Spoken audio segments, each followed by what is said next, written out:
Hi friends, welcome to competitive exam express. നമ്മുടെ daily current അഫയേഴ്സിന്റെ class ആണ്. അപ്പോൾ ഡെയിലി കറണ്ട് അഫയേഴ്സിന്റെ ഭാഗമായിട്ട് ഇന്ന് ഏപ്രിൽ 5-ാം തീയതിയാണ്. അപ്പോൾ നമ്മൾ ഇന്നത്തെ കറണ്ട് അഫയേഴ്സുമായി ബന്ധപ്പെട്ട വസ്തുതകളിലേക്ക് കടക്കാം. ഒന്നാമത്തെ ചോദ്യം ഇങ്ങനെയാണ്: IPL ചരിത്രത്തിലെ ഏറ്റവും വേഗതയേറിയ 5-ാമത്തെ പന്ത് ആരുടെ പേരിലാണ്? IPL ചരിത്രത്തിലെ ഏറ്റവും വേഗതയേറിയ 5-ാമത്തെ പന്ത് ആരുടെ പേരിലാണ് ചോദിച്ചാൽ ഉത്തരം മായങ്ക് യാദവ്. മായങ്ക് യാദവിന്റെ പേരിലാണ് IPL ചരിത്രത്തിലെ ഏറ്റവും വേഗതയേറിയ 5-ാമത്തെ പന്ത്. മായങ്ക് യാദവ്, ഓർക്കുക. 2011 സീസണിൽ ഓസ്ട്രേലിയക്കാരൻ ഷോൺ ടെയ്റ്റ് എറിഞ്ഞ 157.71 കിലോമീറ്ററാണ് ഏറ്റവും വേഗതയേറിയ പന്ത്. 157.71 ഏറ്റവും വേഗതയേറിയ പന്ത്. അത് എറിഞ്ഞിരിക്കുന്നത് ഓസ്ട്രേലിയക്കാരനായിരുന്ന ഷോൺ ടെയ്റ്റ് ആണ്. ഓക്കെ. അതുപോലെ അന്താരാഷ്ട്ര ക്രിക്കറ്റിൽ 161.3 കിലോമീറ്റർ വേഗതയിൽ പന്തെറിഞ്ഞ പാകിസ്ഥാന്റെ ഷുഐബ് അക്തറാണ് ഒന്നാമതെന്ന് കൂടി ഓർത്തു വെക്കുക. ഓക്കെ. അടുത്തത്, കേരള മനുഷ്യാവകാശ കമ്മീഷന്റെ ചെയർമാൻ ആരാണ്? നിലവിൽ ചെയർമാനായി അധികാരമേൽക്കുന്നത് ആരാണെന്നാണ്. കേരള മനുഷ്യാവകാശ കമ്മീഷന്റെ ചെയർമാൻ ആരാണ്? ജസ്റ്റിസ് എസ് മണികുമാർ ആണ് പുതിയ ചെയർമാനാകുന്നത്. കേരള മനുഷ്യാവകാശ കമ്മീഷന്റെ ചെയർമാൻ ജസ്റ്റിസ് എസ് മണികുമാർ ആണെന്ന് ഓർക്കുക. ഫോബ്സ് മാസിക പുറത്തിറക്കിയ ആഗോള അതിസമ്പന്ന പട്ടികയിൽ ഏറ്റവും ധനികനായ മലയാളി ആരാണ്? ഫോബ്സ് മാസിക പുറത്തിറക്കിയ ആഗോള അതിസമ്പന്ന പട്ടികയിൽ ഏറ്റവും ധനികനായ മലയാളി അത് മറ്റാരുമല്ല, MA യൂസഫ് അലിയാണ്. MA യൂസഫ് അലിയാണ് ഏറ്റവും ധനികനായ മലയാളി എന്ന് പറയുന്നത്. MA യൂസഫ് അലി.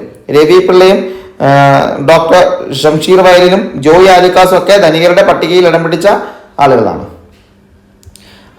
ആഗോള അതിസമ്പന്ന പട്ടികയിൽ ഒന്നാമതുള്ളത് ലൂയിസ് വിറ്റന്റെ ഉടമ ബെർണാഡ് അർണോൾഡ് ആണ്.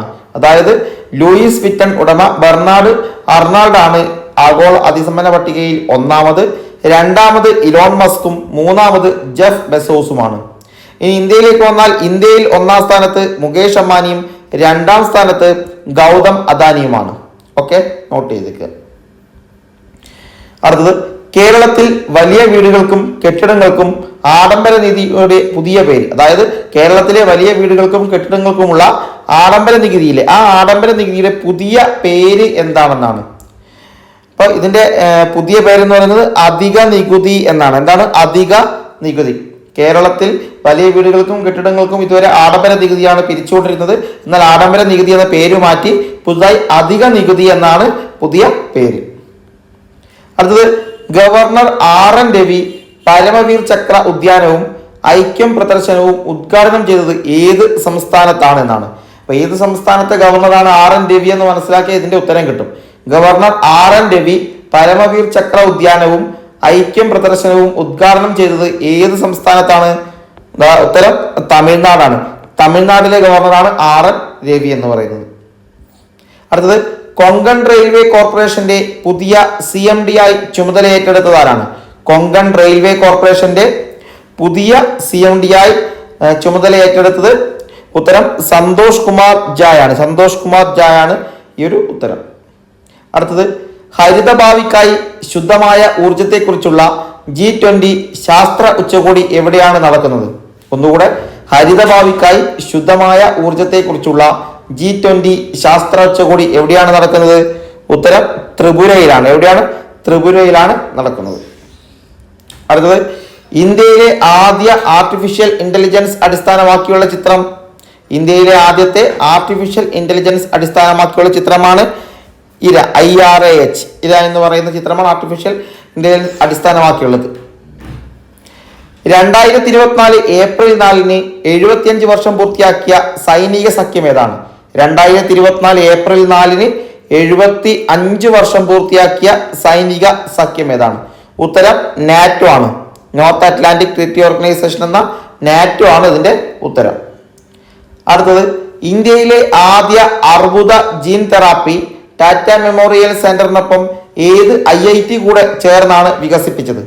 ഇന്ത്യയിലെ ആദ്യത്തെ അർബുദ ജീൻ തെറാപ്പി ടാറ്റ മെമ്മോറിയൽ സെന്ററിനൊപ്പം ഏത് IIT കൂടെ ചേർന്നാണ് വികസിപ്പിച്ചതെന്നാണ്. ഇതിന്റെ ഉത്തരം IIT മുംബൈ എന്നതാണ്. ഏതാണ്? IIT മുംബൈ. അടുത്തത്, 2024 ഏപ്രിലിൽ അന്തരിച്ച ലോകത്തിലെ ഏറ്റവും പ്രായം കൂടിയ പുരുഷൻ എന്ന ഗിന്നസ് വേൾഡ് റെക്കോർഡിന് ഉടമയായിരുന്ന വ്യക്തി ആരാണ്? 2024 ഏപ്രിലിൽ അന്തരിച്ച ലോകത്തിലെ ഏറ്റവും പ്രായം കൂടിയ പുരുഷൻ എന്ന ഗിന്നസ് വേൾഡ് റെക്കോർഡിന് ഉടമയായിരുന്ന വ്യക്തി. ഉത്തരം ഹുവാൻ വിൻസെന്റ് പെരസ് മോറയാണ്. ഹുവാൻ വിൻസെന്റ് പെരസ് മോറയാണ് ഇതിന്റെ ഉത്തരം എന്ന് പറയുന്നത്. അടുത്തത് 2024 ഏപ്രിലിൽ 33 വർഷത്തെ എത്രയാണ് 33 വർഷത്തെ രാജ്യസഭാംഗത്വത്തിൽ നിന്ന് വിരമിച്ച ഇന്ത്യയുടെ മുൻ പ്രധാനമന്ത്രി. 2024 ഏപ്രിലിൽ 33 വർഷത്തെ രാജ്യസഭാംഗത്വത്തിൽ നിന്ന് വിരമിച്ച ഇന്ത്യയുടെ മുൻ പ്രധാനമന്ത്രി ആരാണ്? ഉത്തരം മൻമോഹൻ സിംഗ്. ആരാണ്? മൻമോഹൻ സിംഗ്.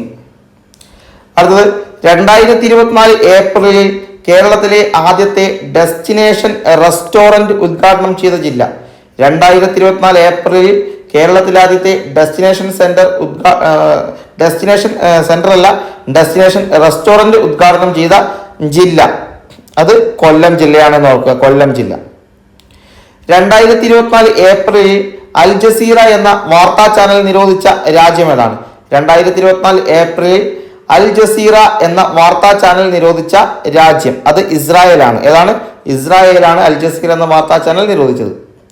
അടുത്തത് 2024 ഏപ്രിലിൽ IPL-ലെ ഏറ്റവും ഉയർന്ന രണ്ടാമത്തെ സ്കോർ നേടിയ ടീം ഏതാണ്?